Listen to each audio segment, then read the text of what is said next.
Charles Lord. Yes, sir. Come How you on doing? in. Welcome to the Grovetown Museum. I'm excited to be here, sir. Long time no see. How you doing? My pleasure. You're looking dapper as always. I'm loving the suit and the hat. Thank you. You're very kind. I'm feeling underdressed though. Ready to go check this out? Right. Let's do it. I'm excited.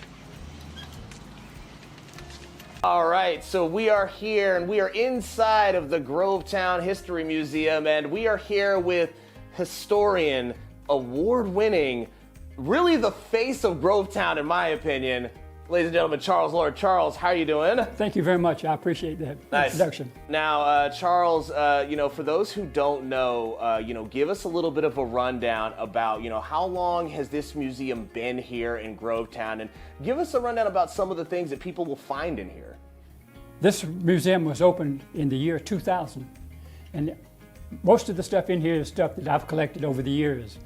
So all this stuff in here that's inside of this museum is all things that you yourself have collected? The majority of it, I'll say, yes, sir. What is it about Grovetown history, that is, so interesting to you? Why this? I've always been interested in Grovetown. Everybody has a little hobby, and that's been mine. How long have you lived in Grovetown, and, talk to me a little bit about that. I've lived here in Grovetown most all of my life.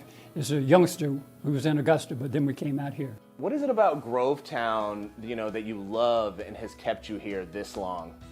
It is the people have been very nice and kind of close to you and all like that, and I've always kept a book on everything in Grovetown. But this museum's been open since 2000. In your opinion, why is it important to have all of this history here that's, this Grovetown history, and why is it important to have all of this stuff around here? We have many people now coming in new, and they do not realize what a town Grovetown has been. And I've tried to highlight it as best I can. A few years back, they actually gave you an award for Cities Week. Remember that? Right, sir.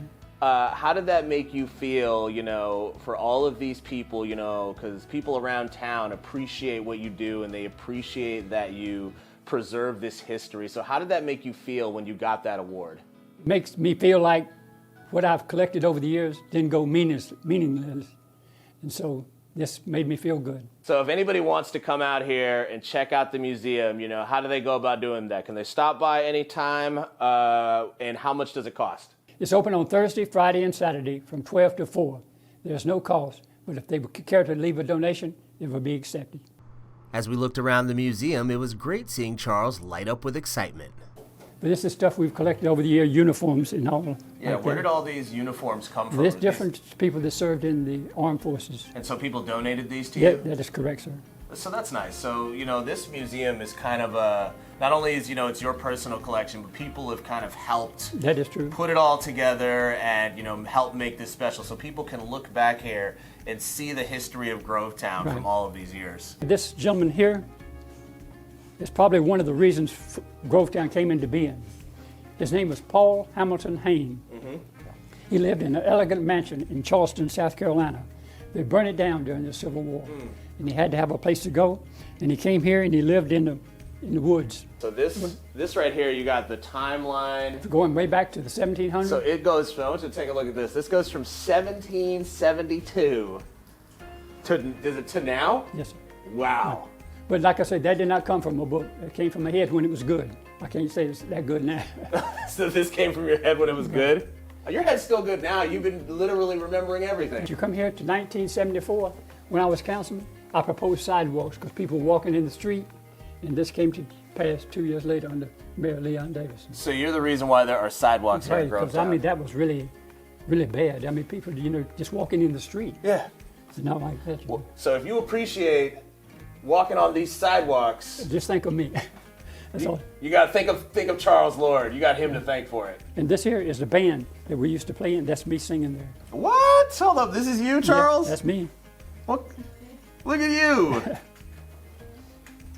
You were just a man of many talents. Well, singer, thank you. historian. Right. Wait, is there anything that you don't do? Dapper dresser? Does it all. Right. Charles is clearly passionate about preserving Grovetown's history and sharing it with others. He even showed the Your Hometown road trip team a few things that we've never seen before. You ready to laugh? I'm ready to laugh. This is how my mother used to get her hair fixed. You go What down is? You like you're getting electrocuted. But Stop. You go down to Green Street, Kat, do you think you could put your hair in that? but they would like, I said, This like is you're getting actually what I electrocuted. do. Right. Is that right? It's perfect. We could have talked Grovetown history with Charles for hours, but we had to go to our next adventure. Charles Lord, I mean this when I say this, Charles Lord is the absolute face of Grovetown. I mean, nobody is as passionate as he is. Everything that he has in there, you know, he's collected it himself or he's got it from somebody else. And, you know, watching him light up anytime he sees something, you know, and he gets that little lightning bolt of information, you know, it's awesome. You love to see that kind of thing.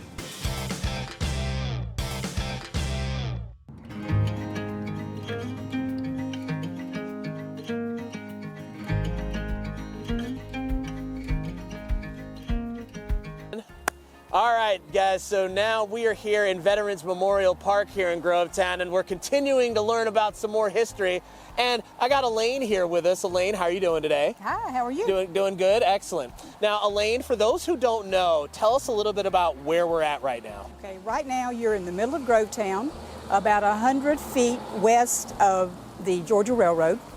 And we're here to talk about the Veterans Wall, the Blue Star Memorial, and the howitzer that's directly behind us. The Veterans Wall is a wall that was created somewhat similar to the wall in Washington, D.C.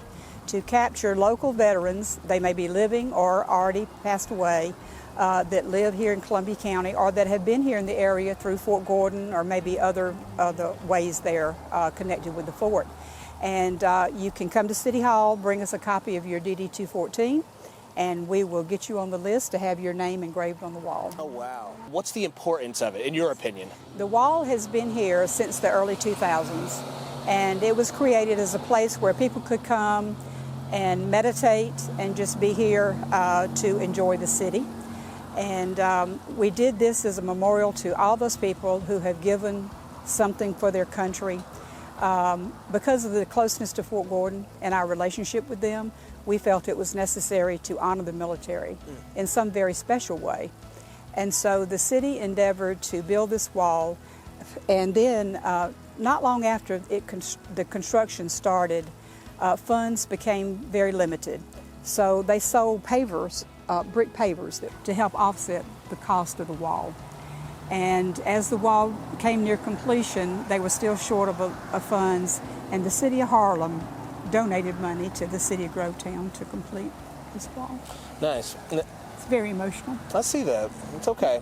You guys are doing a great job out here, and I'm happy about the fact that, you know, that you have this wall here and that you're honoring all these people, and it's just awesome what you guys are doing out here. Thank you. So. This is my husband's name, Richard Matthews. He fought in Vietnam. He's now 80 years old. He was over there in 1967, 1968 during the Tet Offensive. The vibe in the park was peaceful, and Elaine is very proud of all the history that's there. The Blue Star Memorial, you'll see these in many cities across the United States, and you must go through an application process to do that. And what you must verify to the Blue Star Memorial Committee is that your community has been committed to service of American service, men and women. And of course Grovetown had, because we have this wall in this park, and then the memorial was placed here last year by the Garden Club and the city of Grovetown. And it just says that you're a Blue Star community, that you honor those veterans who have given their all for their community, and that you honor the ones that are still living here as well. Very nice. Yes. And so last but not least, behind us, look at this. What do we got going on here? This is a howitzer that was actually donated from Fort Gordon, and it was refurbished by a Boy Scout club for Grovetown, and it's here as a reminder of the kind of equipment that they used. So my time with Elaine was very special. It's very clear that that park is very special to her, and you can tell not only just from the way that she talks about it, but just from the energy that you can feel there. If you're ever in Grovetown, definitely stop by, and if you happen to see anybody out there, you know, ask them about some of the history out there. You know, they're very passionate about everything that's going on out there, and yeah, she was very sweet, and I could talk to her for hours.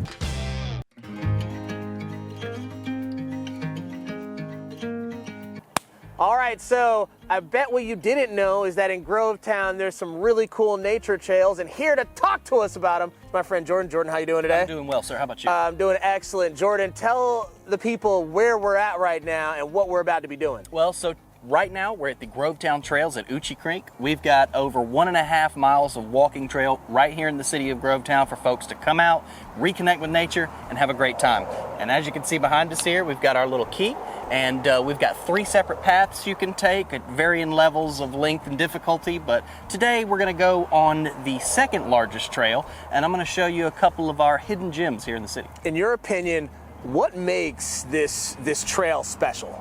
I think what makes this trail special is that it's well taken care of, it's safe, and it has so much natural beauty to offer. There are so many different species of wildlife, so many different species of plant, and it's just a really exciting place to be, and at the same time, a very calm and serene place to be. This is one of the more open areas of the trails. If you just want to come out and walk around the loop in a more sunny area, you certainly can. Or if you want to get a little more wildery, you can take one of the trails off to the side here, which is what we're going to do up around this corner. We're going to take you around the old rock quarry. Is wildery a word? Wildery is indeed a word. I learned it recently. I'm glad that you've imparted this knowledge onto me. We try to share a little knowledge here in the city. I'm gonna be using that from now on. Okay. I'm feeling real wildery today. Along the trail, there are several QR codes you may notice. Those are markers that have been placed out through the Girl Scouts in the area. We had a local troop come and identify some of the trees. Yeah. If you scan the QR code, then it'll take you to a little database of some of the flora in our area. Oh, that's really cool. Mm-hmm. So you can almost kind of have your own little tree scavenger hunt while you're walking around here and learn all about the trees that are around here. That's right. That's very nice. Over 70 species of bird in the area, as identified by some of the walkers that come through and explore the trails. So where are we at right now? So this is one of the pieces of the boardwalk here. Along the trail, you'll see pieces of boardwalk or bridges that kind of get you over some of the natural obstacles in the way. But this was actually refurbished last year, as were the rest of the facilities in the entire park. All of this is within only a year old. Oh, wow. Very nice. You guys put a lot of work into this place and making it a nice, safe place for people to go. And I appreciate it just from coming out here and walking it a little bit with you today, and I'm sure the citizens appreciate it as well. And if you're out there and you happen to be in Grovetown, come on. It's the place to be. Check it out. Right here.